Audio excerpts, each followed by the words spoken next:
This case study is going to look at first-person shooters, and we're going to look at them using a couple of different theoretical frameworks. Wikipedia defines a game as structured playing, usually undertaken for enjoyment and sometimes used as an educational tool. Key components of games are goals, rules, challenge, and interaction. This is a fairly simple definition, so we're also going to use the theoretical framework of French sociologist Roger Caillois. In his 1958 book Games and Men, Caillois sets out 6 core characteristics he believes define an activity as a game. Firstly, he believed it should be fun, a voluntary activity undertaken for pleasure and non-productive. Productive activity he defined as work. The activity should be separate from everyday life and uncertain, with the outcome dependent on the player's skill and actions. It should also have rules which the player must follow and takes place in a fictitious or different reality. So if an activity meets these criteria, Caillois would consider it a game. He also argued that there were 4 categories of play, with different games combining these forms in different ways. The first form is agon, or competition. It represents the desire of the player to win, either against the game or other opponents. Then there is alia, or chance, the element of luck in determining the outcome of the game. Mimicry, or simulation, is where the game allows players to adopt a role or play in an imagined universe. The last category is ilinx, or vertigo, which Caillois terms a temporary disruption of perception, such as a player might experience with the illusion of rapid movement or changes in visual or auditory stimulus. Chess and sport are good examples of agonistic games where competition is a key factor in gameplay. Aleatory games, those involving chance or luck, range from lotteries or slot machines where chance is the sole determinant of victory, to poker where the random arrangement of the shuffled deck of cards is chance, but the skill of the player in managing the cards he has dealt contributes to the outcome. Mimicry is both a new identity for the player and the imaginary world where the game takes place. Adventure games like World of Warcraft provide players with fantasy character identities and an adventure world to explore. Ilinx can be a sense of physical movement like a racing game or flight simulator, or a bombardment of the senses. Finally, Caillois ranks play along a scale from highly structured play with rules, which he termed ludus, through to spontaneous free-form play, which he called paideia. The often used analogy is that children kicking a ball around is paideia, while the sport of soccer with teams, competition and rules represents ludus. Now that we have our theoretical framework, let's apply it to some games. Frost! Get switched on! We gotta move, now! The first-person shooter video game genre centers on combat through a first-person perspective where the player experiences the action through the eyes of the main character.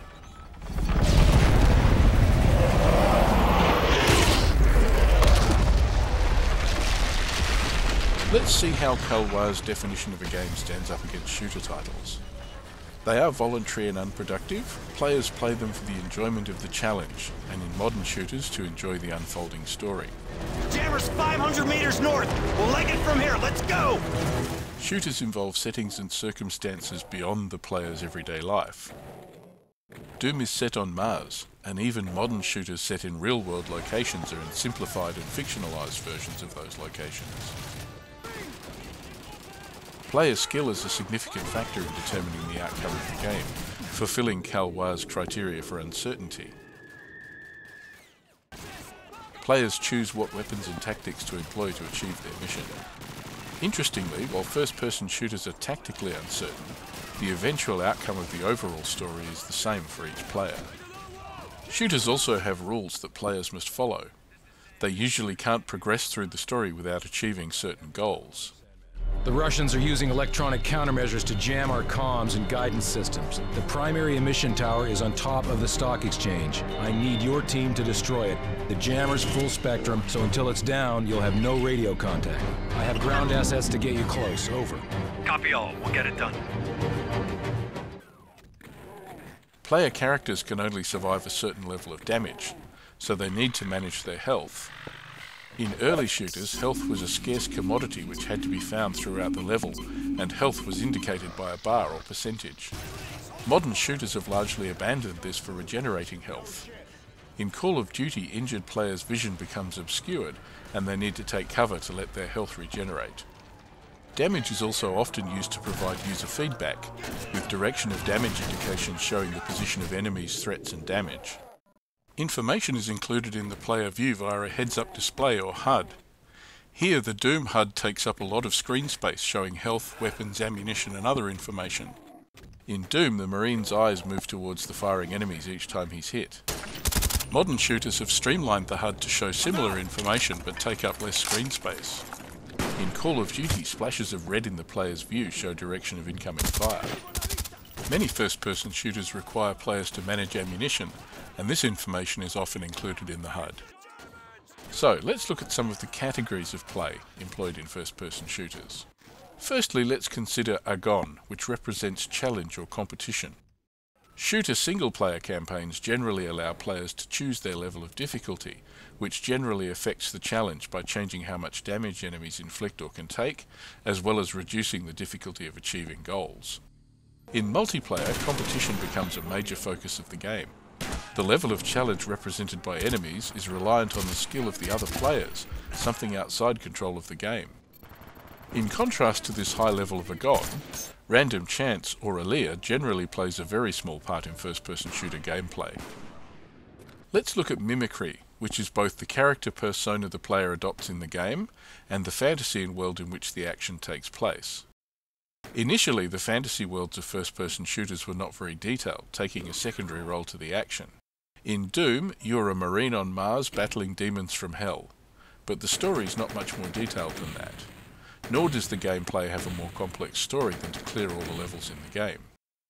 Later, shooter storylines became more involved and central to the gameplay. In Half-Life 2, protagonist Gordon Freeman is working through a complex story involving alien invasion, treachery, oppression and shadowy government agencies as he battles against the Combine and their human allies to topple the government of City-17, headed by his arch-nemesis, Dr. Breen. All right, I'm moving. Our benefactors. I've been proud. Coordinates confirmed. Firing on Russian fleet in 30 seconds. Frost, get on the console. Current single-player campaigns in AAA shooters like Call of Duty are more like interactive movies, with the goals of the gameplay in each level acting as scenes in the unfolding storyline. Gameplay is linear, and while the player has a measure of tactical freedom in combat, the overall story experienced by the players is the same. Characters in first-person shooters are often anonymous. The Master Chief in Halo is never seen without his visor, and the protagonist in Doom is just known as the Marine, or Doom Guy. This anonymous everyman aspect of the character allows the players to closely identify with him. Doom designer John Romero said, "There was never a name for the Doom Marine because it's supposed to be you. The less you know about him, the more likely you as the player will feel free to invent your own personality for him." In contrast, players in the Call of Duty series take on a number of different named character roles. In Call of Duty 2, you play British, American and Russian soldiers as you experience the battles of the Second World War through their eyes. Later games continued this tradition of storytelling using multiple character viewpoints. Increasingly, first-person shooter multiplayer allows players to create highly individualized characters. They can customize their weapons, equipment and even appearance to suit their own particular tastes. Again, this increases the identification with the fictitious character that is at the heart of Kalawar's mimicry. More abilities, weapons and upgrades become available as the player earns points through play. Ilinks in first-person shooters manifests in a couple of ways. Early shooters only presented a few enemies at the time for the player to shoot at. Modern shooters increasingly overwhelm players by swarming them with dozens of targets, and their fire, the fire of the player and the player's allies, as well as airstrikes and other explosions, create a wall of noise and confused motion.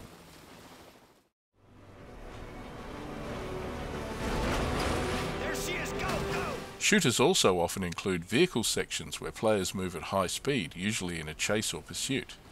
This sense of movement and pace clearly provides the player with an Ilinks experience. Overlord, mission complete. All Eagles accounted for. So we have seen first-person shooters meet the criteria to be games according to Calois. The challenge of the single-player campaign and the competition of multiplayer means they're highly agonistic, and it is player skill and not luck or allure which determines gameplay. Mimicry is an important aspect, with elaborate environments and strong character personas. They also deliberately bombard players with enemies, noise and confusion, and include vehicle and chase sections to create ill-links experiences for the players. In terms of the Ludus and Padilla scale, first-person shooters are highly structured, particularly single-player campaigns. Hopefully, using Calois' theoretical framework to analyse the first-person shooter genre has shown you how this type of theoretical gameplay analysis can give us insights into how games work and provide valuable lessons to guide our own games development in the future.